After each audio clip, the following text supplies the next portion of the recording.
What's up YouTube, it's Dr. Zor helping cure you from being a noob. In today's video, we're going to go over how to get better in Valorant by improving your game sense.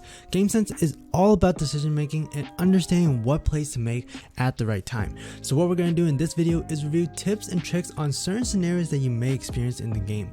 We're going to go over the right decisions to make in these scenarios, but see if you're able to identify them ahead of time. If this video helps you out, make sure to leave a like and subscribe to the channel. Getting into our first clip, gathering information is key on the attacker side to identify the best site to go after. Here my team is working through A and we actually get multiple picks off the bat. From here we actually see on the minimap that the enemy cypher is back of U-Haul and Sage is in showers. With this information we now know that B is clear, and thus I make the call to go there as it would be a free plant and we'd have ample time to set up a post plant position.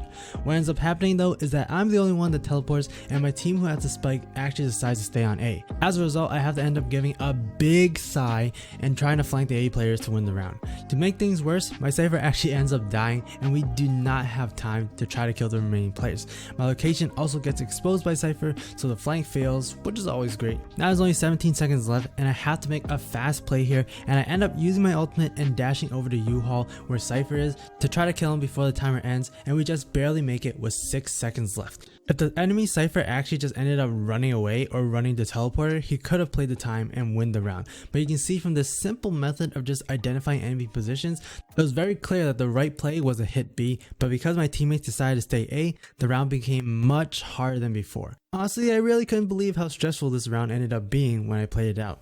Coming up next, listening to sound can be extremely important to identifying the right play you want to make. And this clip shows just how much of a difference this can make to the tide of the round. In this clip we have Sage getting a pick onto the enemy Jett and then barely scrapes away from an op shot by the remaining Omen.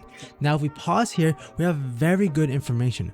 Omen is A long and the spike is down right at the entrance to A long. The timer is also very low, so the Omen has to make noise and run over to the spike in order to plant it in time.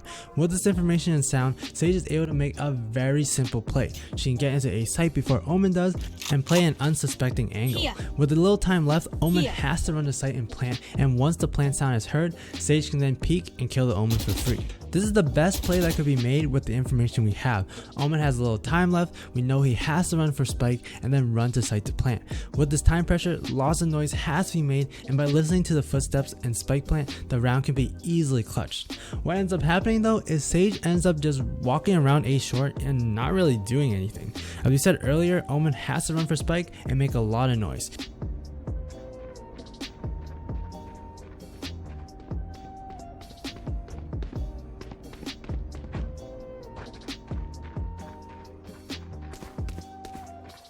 Sage also could have made a very early peek onto A long once she heard that Omen was sprinting to the site, but she doesn't do that either and essentially gives the spike plant for free. And not only that, but she gives Omen time to position himself after the plant.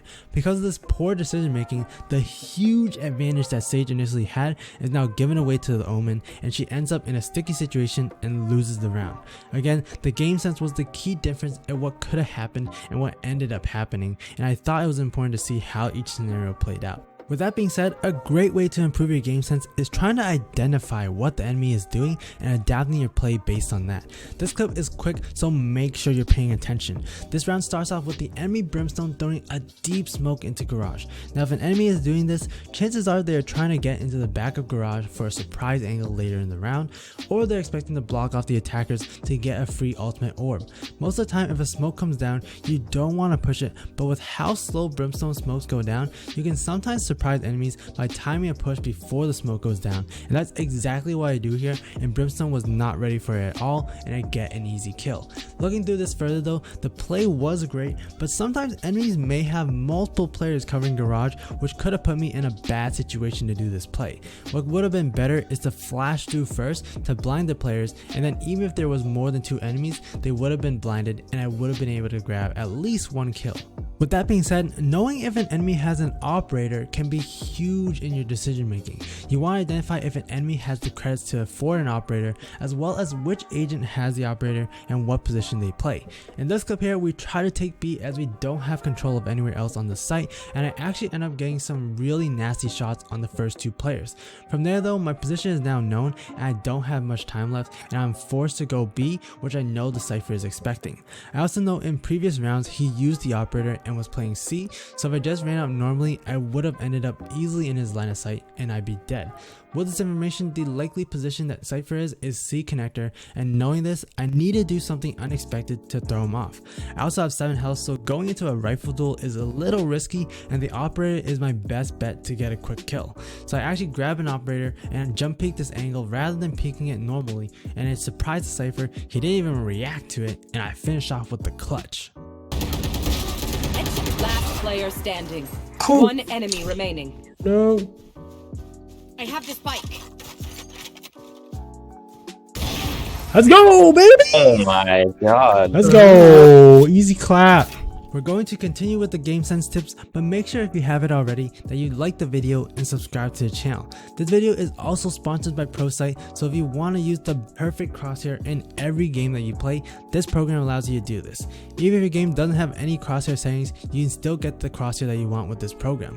A free trial is available, and if you want more information on this app, visit centerpointgaming.com. Continuing on to our next clip, we have an example of trying to think of ways to outsmart the opponent, especially when you're at a man disadvantage. In this clip, Omen actually manages to get the spike down. Now in a 1 vs 2 situation, trying to just play a typical position in the back of the spike is a bad idea. You're likely to get pinched from multiple angles and get yourself killed. Because of this, Omen tries to creep out into elbow and spots Phoenix at heaven.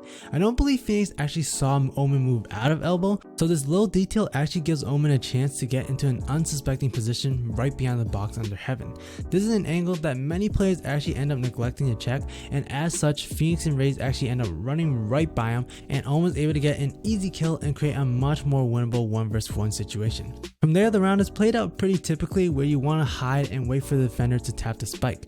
From there, you want to jiggle peek to see if the enemy's committed or not, or if he's checking your position. Phoenix actually doesn't check elbow for whatever reason, and Omen's able to finish the clutch. The main point with this clip for game sense though is if you're in a disadvantage or clutch situation, you need to do something out of the ordinary and surprising to outplay your opponent. This next tip for getting better at Valorant is identifying potential plays that enemies could potentially make with the agents they have. Most of these plays you'll start to identify the more you play the game, or you can go on Reddit or watch some YouTube videos such as my own. But by knowing these potential plays, it allows you to better react and counterplay them.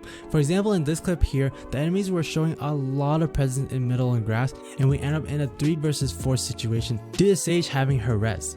With the setup, I end up walling middle in a pretty risky fashion. Make sure you're not super exposed like I was, but from there we take another look at the map. We got Brimstone on A, Phoenix holding garage, and Killjoy's dead, but her alarm bot is still chilling at C. So with my wall, we essentially have everything covered, but knowing that the enemy's Sage wall is still up, a play could happen that they boost over the wall that I have and get into B. So knowing this, I play pretty defensive back behind B and look for this potential play. My responsibility right now is to hold the B site, so that's what I do, and sure enough they boost over the wall and I'm able to grab a collateral op kill. Definitely not part of the plan, but we take those. Unfortunately, I wasn't able to get another follow up, but I did enough to let my team take care of the rest, versus if I relied on my wall and just left B alone, the enemy team could have boosted over and got a free plant and post plant defense, which would have been a much harder round for us to win. That's all I have for this video. If it helped you out, make sure to leave a like and subscribe. And comment down below on which tip helped you out the most. I'm Dr. Zora, helping cure you from being a noob, and I'll see you guys next time. Peace.